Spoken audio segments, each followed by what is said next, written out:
Hello everyone and welcome back to my YNR CBS Spoiler Today channel. And if you are not subscribed yet, please hit that subscribe button right now and give this video a big thumbs up because today we are diving deep into some of the most emotionally charged, jaw-dropping storylines happening in Genoa City right now. Trust me, you absolutely cannot afford to miss a single word of this. We have got so much to unpack today, and every single thread we are pulling on leads straight to the heart of what makes The Young and the Restless the greatest soap opera on television. First, Diane Jenkins is in a place of pure emotional devastation, and no matter how many times Jack Abbott comes to her with his hands folded and his apologies ready, she simply cannot open the door back up. Then, in a storyline that is going to completely rewrite the fabric of Genoa City history, Malcolm Winters is making his triumphant return, and he's not coming back alone. Vivica A. Fox is stepping back into the role of Dr. Stephanie Simmons, and together these two are carrying a secret so massive, so world-altering that it is going to shake Holden Novak straight to his core. The question of whether Holden is the biological son of Malcolm and Stephanie is on the table, and the way the story is playing out, the answer might just break everyone involved before it even comes close to healing them. Let us start with Diane because honestly, her situation deserves way more conversation than it often gets. Diane Jenkins is a woman who has survived more than most characters on this show. She has been written off, written back in, hated, forgiven, loved, and complicated in every possible direction. And now, just when she had found something real and steady with Jack Abbott, the universe, or more specifically, Victor Newman, had to reach in and tear it apart. Think about what actually happened here. Victor had Jack kidnapped, he had him stashed away on a boat like some kind of prisoner, and then he had him drugged, genuinely chemically altered, to the point where Jack was not operating him as himself. That is not a small thing. That is a full-scale manipulation of a human being's mind and body. And in that compromised, confused, chemically influenced state, Jack slept with Patty.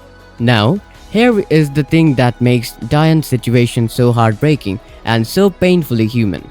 She gets it intellectually, she can lay out of the facts, she can trace the logic, she understands that Jack did not wake up that morning and decide to betray her.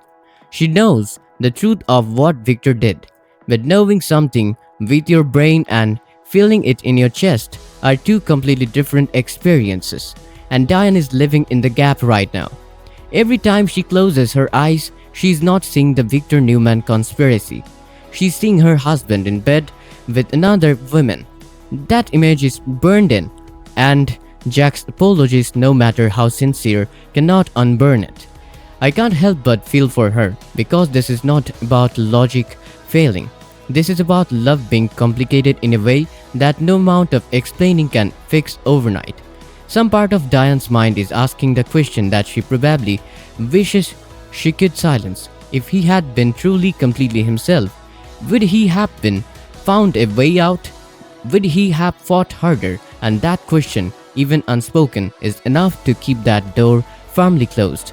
Now let us shift gears and talk about the storyline that is genuinely making my heart race every single time I think about it. Malcolm Winters is back in Genoa City, and Shimmer Moore is bringing everything to this role as always. But this return is not a casual visit. This is not Malcolm swinging through town to catch up with family over coffee. This is a man arriving with the weight of a decades-old secret stuffed into his emotional luggage, and that secret has the potential to redefine multiple lives in one fell swoop. To really understand what is at stake, you have to go back and remember the history. When Malcolm first came to Genoa City in 1994, he and his half-brother Neil Winters were anything but close. They built something over time, but that relationship was always tangled up in complicated feelings, rivalry, and the kind of tension that only brothers can truly generate. Malcolm had a crush on Drusilla Barber even after she married Neil. And one night, a night that has since become one of the most discussed moments in Y&R history. Drew had taken so much cold medicine that she genuinely mistook Malcolm for her husband. And in that terrible, heartbreaking moment of confusion, they slept together. Imagine how she felt when she realized what had happened. Imagine the guilt, and then imagine the choice she made next to convince herself and everyone else that baby Lily was Neil's child. She even had her sister Olivia set Malcolm up with Dr. Stephanie Siemens, perhaps as a way of redirecting his energy and closing off any emotional loose ends. Malcolm and Stephanie's relationship did not last long, and she eventually left Genoa City. But here is the question that is now being placed front and center. What if Stephanie left carrying Malcolm's child? What if, in all the chaos and heartbreak of that time, she discovered she was pregnant, made a decision alone, and quietly built a life somewhere else, a life that produced a son who grew up with the last name Novak instead of Winters? That son may very well be Holden Novak, and the clues, when you start lining them up, are hard to ignore. Holden's background, his sense of displacement, the fact that he carries questions about his own origins, all of it starts to form a picture that points directly at Malcolm and Stephanie. And now with Stephanie returning to make a major confession during the week of April, the truth is apparently no longer willing to stay buried. What is so layered and emotionally rich about this storyline is the position it puts every single person in.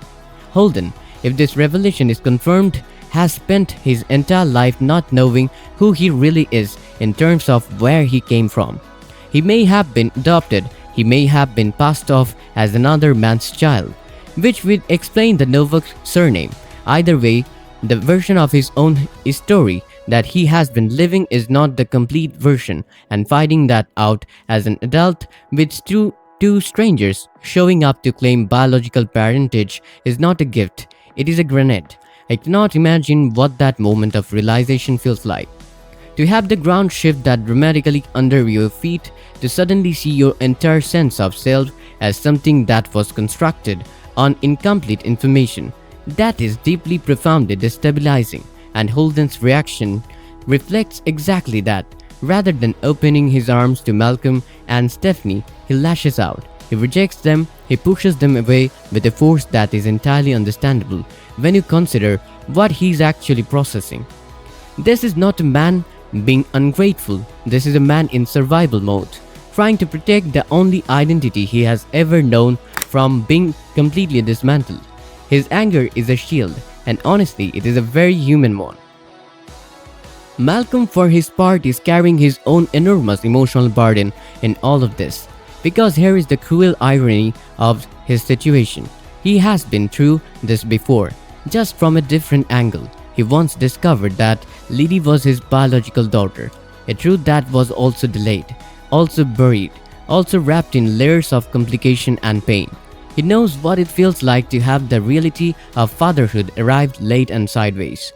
And now, to find himself potentially on the other side of that same equation, a father who did not know, facing a son who does not want to know, is the kind of cosmic parallel that soap operas do better than almost any other form of storytelling. Malcolm is not just looking at Holden. He is looking at a mirror of his own history, and what he sees there cannot be comfortable. Stephanie's role in all of this might be the most complicated of everyone's. If she made a deliberate choice to leave Malcolm out of his child's life, then she has to own that. She has to stand in front of Holden and say, essentially, that she made decisions for him before he was even born. Decisions that shaped who he became without ever giving him a voice. Whether her motivations were self-protection, genuine care for what she thought was best, or simply the panic of a woman in a difficult situation. The result is the same. Holden grew up not knowing his origins, and now that Stephanie is finally speaking, it is almost too late for the words to land softly. And yet, even all of this fractured, there is Lily Winters. Lily, who knows more than almost anyone what it means to have your biological truth arrive like a storm you never saw coming. She grew up believing Neil was her father, and then the world rearranged itself around her. She's uniquely positioned to reach Holden in a way that Malcolm and Stephanie simply cannot, because she's not asking him to accept two strangers as parents. She's asking him to consider the possibility of a sibling, a connection that is different in nature, less freighted with expectations, and perhaps easier to begin with. Her empathy in this situation is not performative. It is earned through her own experience, and that is what makes her the emotional bridge the story so desperately needs. The ripple effects of this storyline are going to be felt long after Malcolm and Stephanie leave Genoa City again. And that is precisely the point. A story like this is not designed to resolve cleanly within a 2-week visit. It is designed to plant seeds, seeds of doubt, of curiosity, of unfinished emotional business that will grow in Holden long after the initial explosion has passed. The fact that their return is briefed by design actually makes every scene they share with Holden more charged, more urgent, more devastating. There is no time to ease into this truth. Every conversation has to carry maximum weight because the clock is always ticking. The broader impact on the canvas of The Young and the Restless is also significant. Holden's potential connection to the Winter's family is not just a personal drama. It is a structural one, linking him into one of the most storied families the show has ever produced. If he eventually accepts this truth, even partially, it changes the dynamics of his relationships with other characters in ways that could fuel storylines for years. And if he continues to reject it, that rejection itself becomes its own ongoing wound, something that Lily will continue to probe and that Malcolm may carry with him every time he thinks about the son he never got to know. What this story ultimately reveals is something The Young and the Restless has always understood at its deepest level. The most powerful conflicts are not between enemies, they are within families. They live in the space between love and betrayal, between wanting to belong and being terrified of what belonging might cost you. Holden is not angry because he hates Malcolm and Stephanie. He is angry because somewhere beneath the shock and the defensiveness, he feels something, and feeling something about people you have every right to be furious at is the most disorienting thing in the world. And here is where it all hits differently. Because this isn't just about a secret anymore. It's about a man deciding who he really is. Holden's rejection doesn't feel cold. It feels wounded, like someone protecting the only life he's ever known. And honestly, that makes his reaction more real than any instant forgiveness ever could. Because let's be honest, when the truth comes this late, is it healing or is it damage dressed up as honesty? What really stays with me is Stephanie's silence all these years, because no matter her reasons, fear, protection or regret, silence has consequences, and now they're louder than ever. And Malcolm, he's not just meeting a son, he's facing a mirror of his past and maybe realizing you don't always get the time you think you have to fix things. Here's my take. This story isn't about reunion, it's about timing, and in Genoa City, timing is everything, and right now, they may already be too late. But here's the twist that keeps this from being over. Holden didn't explode and walk away for nothing. That kind of emotion doesn't close doors. It leaves them slightly open, just enough for something to come back later. So what happens when the anger fades and the questions get louder? Will Holden start searching for answers, even if he hates what he might find? And what if Lily becomes the one person he can't push away? Could she slowly pull him back toward a family he never wanted? My prediction, this isn't the end of Malcolm and Stephanie in Holden's life. It's just the fracture point, the moment everything breaks, before something unexpected starts to rebuild, slowly, painfully, but inevitably. Because in stories like this, rejection is never the final chapter. It's the beginning of something much more complicated. And if you have been watching closely, you already know the quiet moments of the storm are where the real drama begins.